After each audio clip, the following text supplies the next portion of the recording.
നിങ്ങളുടെ favourite shows ഇനി ഒരിക്കലും മിസ്സാവില്ല. ഇപ്പോൾ C5 കാണും നിങ്ങളുടെ ഫേവറേറ്റ് ഷോസ് തികച്ചും സൗജന്യമായി.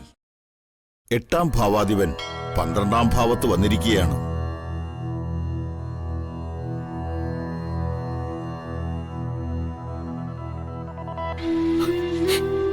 എന്റെ മകന് എന്തെങ്കിലും ആപത്ത് സംഭവിച്ചോ തിരുമേനി? അതൊന്നും പറയണം. ആളിവിടെ ഇല്ലേ? അവനെ കാണാനില്ല. പലരും പലതും പറയുന്നുണ്ട്.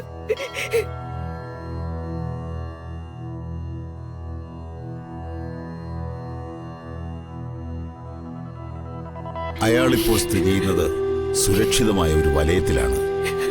പ്രാണഹാനി നടക്കേണ്ട സമയത്ത് അയാളെ കാത്തുസൂക്ഷിക്കുന്ന ദേവീഭാവം രക്ഷയ്ക്കെത്തി. തെല്ലും ഭയപ്പെടണ്ട, ഒരാപത്തും ജാതകക്കാരന് സംഭവിച്ചിട്ടില്ല.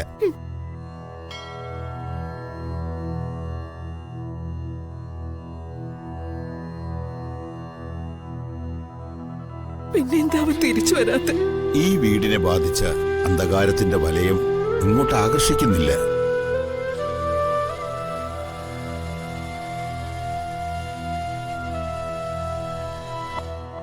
മനസ്സിൽ നിന്നും വീടിനെയും ബന്ധുജനങ്ങളെയും മറച്ചുകൊണ്ടിരിക്കുന്നു.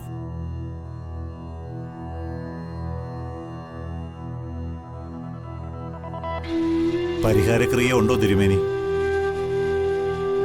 തിരുമേനി അതും കൂടെ പറഞ്ഞെങ്കിൽ ഒരു സമാധാനമായേനെ.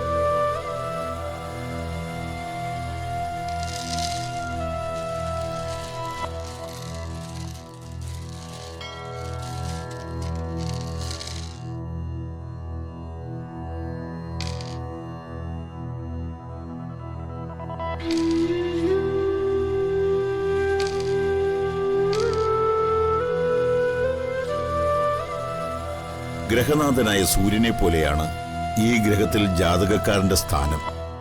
അയാളെ രക്ഷിക്കുന്നത് കുടുംബദേവതയല്ല, സാക്ഷാൽ പെരുവണ്ണാപുരത്തമ്മയാ. കുറച്ചധികം അകലെയാണ് ആ ക്ഷേത്രം.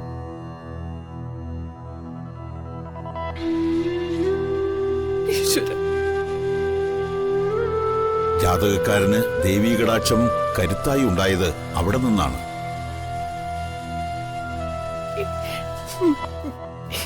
ഈ കുടുംബത്തെ നിലനിർത്തി പോരുന്നതും പെരുവണ്ണാപുരത്തമ്മയാണ്.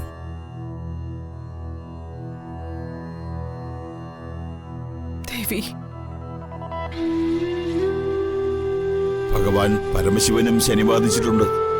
ഈ സമയം പൂജകൾ നടത്തി പെരുവണ്ണാപുരത്തമ്മയെ സംതൃപ്തയാക്കണം.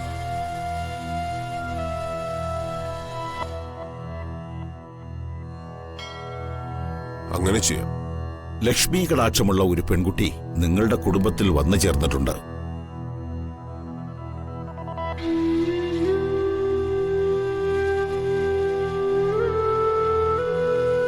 അവൾ വേണം പൂജകൾ ചെയ്യാൻ. അമ്മു തന്നെ ചെയ്യും. കമ്പനിയുടെ കാര്യങ്ങളും വലിയ പ്രശ്നത്തിലാ. അതും വരുമല്ലോ. കമ്പനിയിൽ പോയി ലക്ഷ്മി പൂജ ചെയ്യണം. വന്നു കയറിയ ആ പെൺകുട്ടി വേണം പൂജാകർമ്മങ്ങൾ ചെയ്യാൻ. എല്ലാം മംഗളമായി ഭവിക്കും. ലക്ഷ്മി പൂജയ്ക്ക് ശേഷം മതി പെരുവണ്ണാപുരത്തേക്ക് പോകാൻ.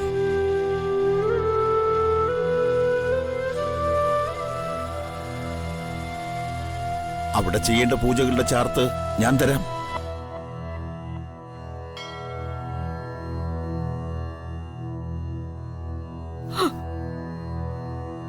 ഇനി നിങ്ങൾ ഭയപ്പെടാൻ ഒന്നുമില്ല. ആദ്യ വിജയം എന്നും തിന്മയുടേതാണ്. അതിവിടെയും സംഭവിച്ചു. ഈ കുടുംബത്തിന്റെ ഐശ്വര്യവും സമാധാനവും തകർത്തത് ഒരു ദുഷ്ടശക്തി ഇവിടെ ഉണ്ടായിരുന്നതുകൊണ്ടാണ്.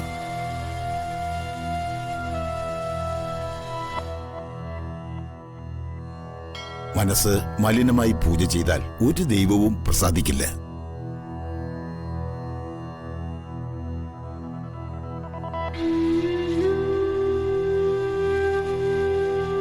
അത് ദൈവത്തെയല്ല, തിന്മയാണ് പരിപോഷിപ്പിക്കുക.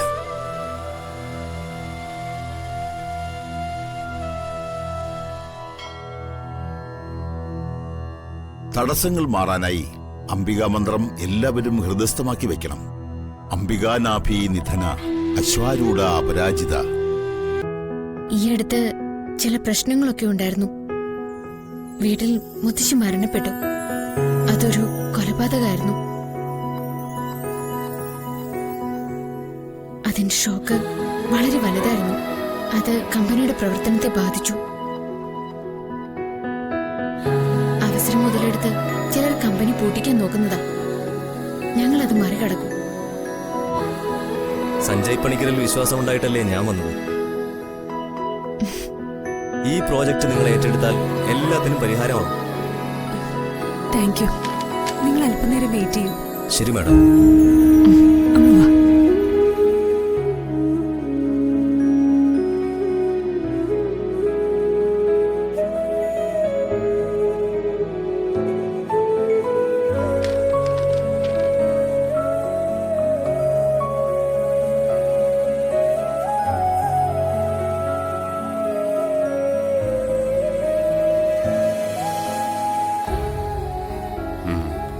ഇത് ദേവിയെ കൊണ്ടുവന്നതാ മോളെ. ചേച്ചി ഇതിൽ സൈൻ ചെയ്താൽ മതി. ചേച്ചി അയാളെ വിളിക്കാം. ഞാൻ കൂട്ടി കൊണ്ടുവരാം മാഡം.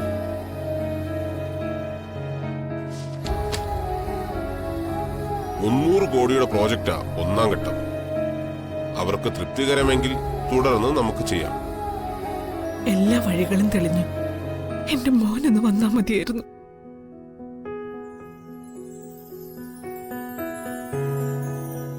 ആ ചേച്ചി കസരയിലിരിക്ക. ആ, ഇരിക്കും മോളെ. ചേച്ചി ഇങ്ങോട്ട് വന്നേ. അവിടെ ഇരിക്ക് ഇരിക്ക. മോളെ. ഇരിക്ക്.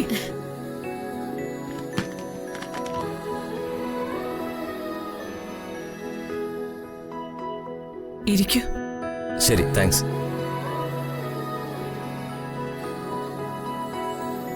ഇതാ ഞങ്ങളുടെ മുത്തശ്ശൻ. നമസ്കാരം. നമസ്കാരം. ഗംഗാധര പണിക്കർ സാറല്ലേ? ഞാൻ സെർച്ച് ചെയ്തിരുന്നു.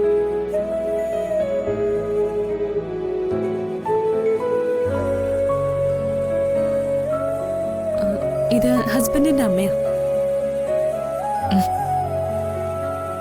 ഇവരെല്ലാം ഡയറക്ടർ ബോർഡ് മെമ്പേഴ്സാ. ഓക്കെ. ഞാൻ എഗ്രിമെന്റ് വായിച്ചു. ഞങ്ങൾക്ക് താല്പര്യമുണ്ട്. ഇപ്പോഴത്തെ കമ്പനിയുടെ അവസ്ഥ കൂടി നിങ്ങൾ മനസ്സിലാക്കേണ്ടതാണ്. എല്ലാ ഇഷ്യൂസും എനിക്കറിയാം സാർ. നിങ്ങൾക്കിത് ഈസിയായി തരണം ചെയ്യാവുന്നതേ ഉള്ളൂ. എന്ത് സപ്പോർട്ടും ഞങ്ങളുടെ കമ്പനിയുടെ ഭാഗത്തുനിന്നുണ്ടാവും. എന്നാ മോൾ ഐശ്വര്യമായി ദേവിയെ മനസ്സിൽ ധ്യാനിച്ച് സൈൻ ചെയ്യും. ഇതാ മോളെ.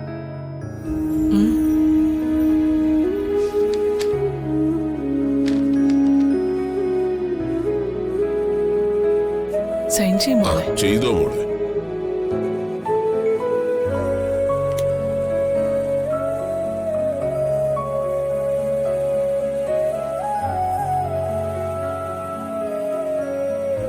ഭഗവാനെ.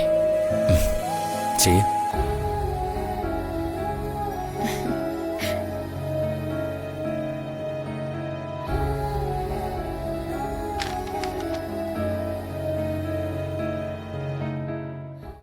ഡൗൺലോഡ് ചെയ്യൂ C5 ആപ്പ്. കാണൂ എല്ലാ എപ്പിസോഡുകളും സൗജന്യമായി.